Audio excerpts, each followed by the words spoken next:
یہ عوامل فرانسیسی تاریخ میں ایک تبدیلی کے دور کے آغاز کی وجہ بنے، جس کے نتیجے میں ایسے پرتشدد مظاہرے اور فسادات پھوٹ پڑے جنہوں نے پورے یورپ پر بالعموم اور فرانسیسی معاشرے پر بالخصوص نہ مٹنے والے نقوش چھوڑے۔ یہ مظاہرے، احتجاج اور فسادات بالآخر فرانس میں بادشاہت کے خاتمے کا سبب بنے اور فرانس کے سیاسی اور سماجی نظام میں اہم تبدیلیاں رونما ہوئیں، اور 1792 میں پہلے فرانسیسی جمہوریہ کا قیام عمل میں آیا۔ 1792 سے 1799 کے دور کو فرانس میں خوف کے دور سے بھی جانا جاتا ہے، جس میں کم و بیش 20,000 افراد جو انقلاب فرانس کے مخالف سمجھے جاتے تھے انہیں سزائے موت دی گئی۔ اس کے بعد 1799 میں نپولین بوناپارٹ ایک ممتاز فوجی اور سیاسی شخصیت کے طور پر ابھر کر سامنے آئے۔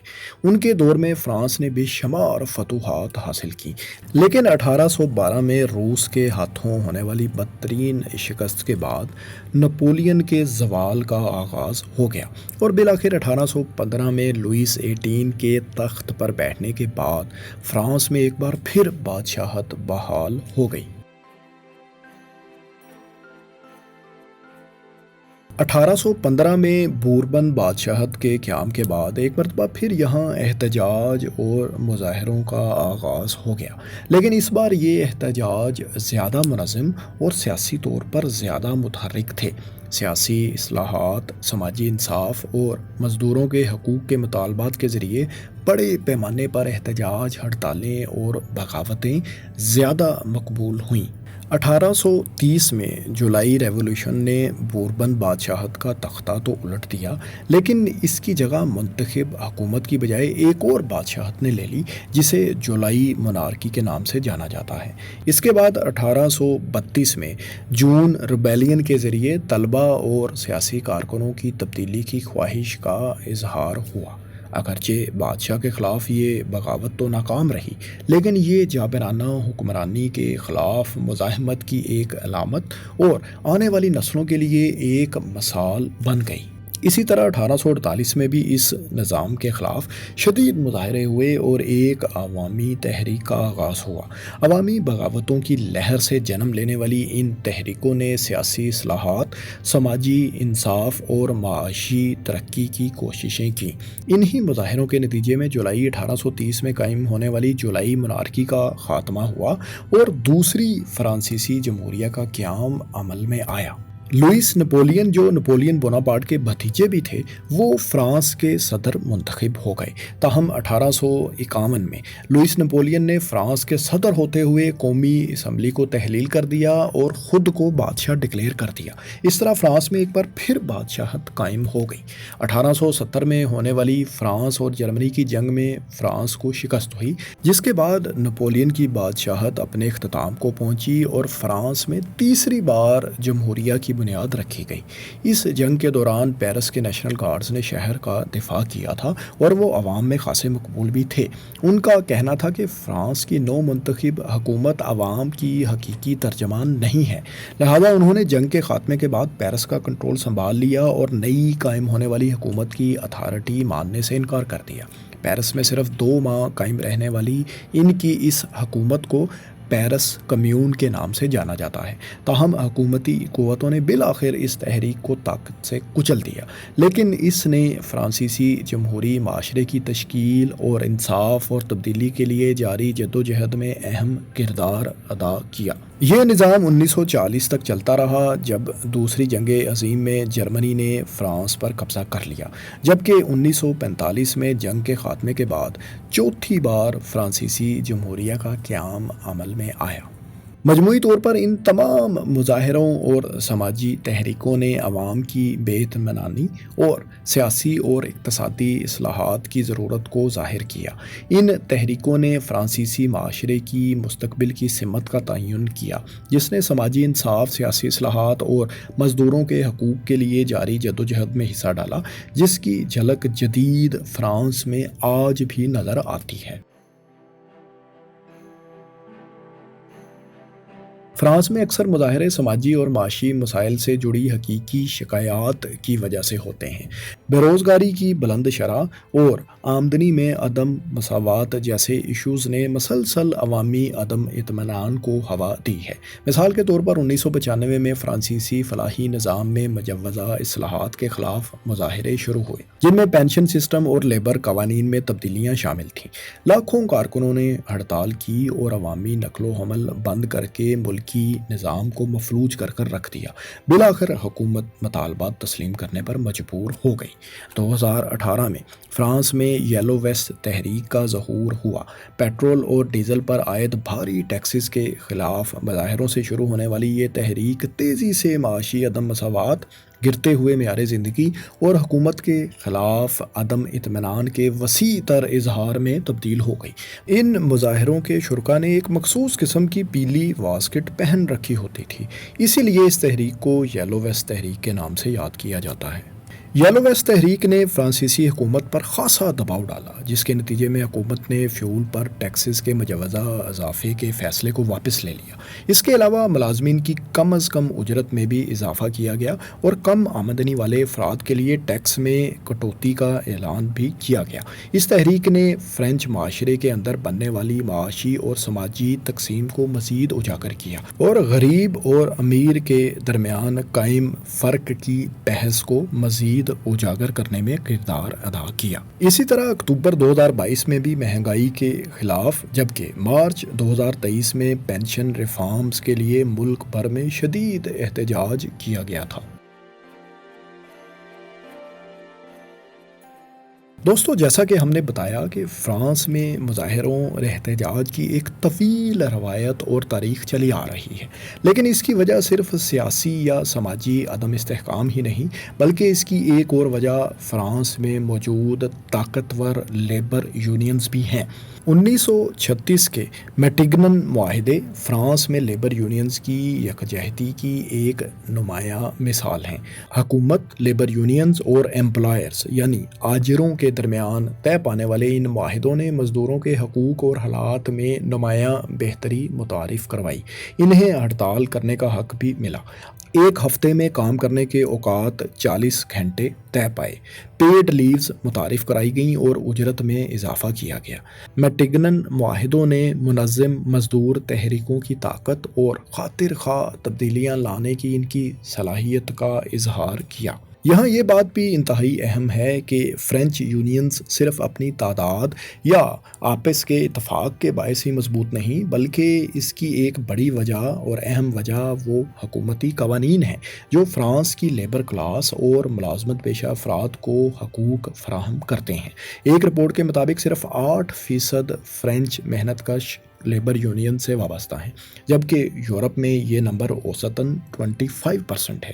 اس کے باوجود فرانسیسی قوانین کی وجہ سے یہ یونینز باقی یورپی ممالک کے مقابلے میں زیادہ فعال اور منظم ہیں، لیکن کیونکہ ان کی طاقت کی ایک وجہ حکومتی قوانین ہیں، اس لیے یہ گنجائش بھی ہر وقت موجود رہتی ہے کہ حکومت جب چاہے ان قوانین میں تبدیلی بھی کر سکتی ہے۔ شاید یہی وجہ ہے کہ یہ یونینز بہت زیادہ متحرک ہیں اور کسی بھی ایسی پالیسی سے ٹکرانے کے لیے ہر وقت تیار رہتی ہیں جس سے ان کے حقوق سلب ہو سکتے ہوں یا وہ مستقبل میں ان کے حقوق کے لیے خطرہ بن سکتی ہوں۔ 2006 میں حکومت کی جانب سے ایک مجوزہ لیبر قانون پیش کیا گیا جو امپلائرز کو یعنی آجروں کو یہ اجازت دیتا تھا کہ وہ ملازمت دینے کے پہلے 2 سال میں کسی بھی امپلائی کی ملازمت کا کنٹریکٹ بغیر کسی وجہ کے ختم کر سکتے ہیں۔ اس قانون کے پیش ہونے کے بعد مختلف لیبر یونینز کی جانب سے وسیع پیمانے پر مظاہرے اور ہڑتالیں کی گئیں اور بالآخر حکومت کو یہ قانون واپس لینا پڑا۔ فرینچ مظاہروں میں طلبہ تحریکوں نے بھی تاریخی طور پر اہم کردار ادا کیا ہے۔ طلبہ اکثر وسیع تر سماجی اور سیاسی تحریکوں کے لیے ایک کیٹالسٹ کے طور پر کام کرتے رہے ہیں۔ فرانس میں مئی 1968 کے تاریخی احتجاج کا آغاز پیرس یونیورسٹی میں طلبہ کی تحریک کے طور پر ہی ہوا تھا، جس میں تعلیمی اصلاحات اور یونیورسٹی گورننس میں طلبہ کی زیادہ سے زیادہ شرکت کا مطالبہ کیا گیا۔ یہ احتجاج تیزی سے دوسری یونیورسٹیز تک پھیل گئے۔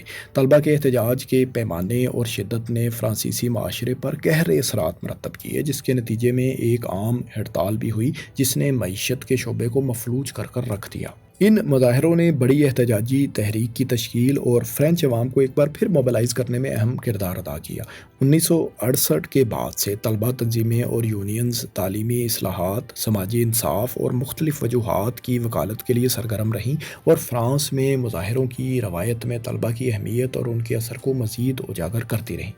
دوستو، یہ مختلف عوامل اجتماعی طور پر فرانس میں مظاہروں کی ایک طویل اور لمبی تاریخ میں حصہ ڈالتے ہیں، جس سے ایک ایسی قوم بن جاتی ہے جہاں اختلاف رائے، احتجاج اور مظاہروں کی ایک خاص اہمیت ہے۔ فرانس ایک سابق بڑی کالونیل پاور اور انتہائی ترقی یافتہ ہونے کے باوجود بھی احتجاجی مظاہروں کی ایک تاریخ رکھتا ہے۔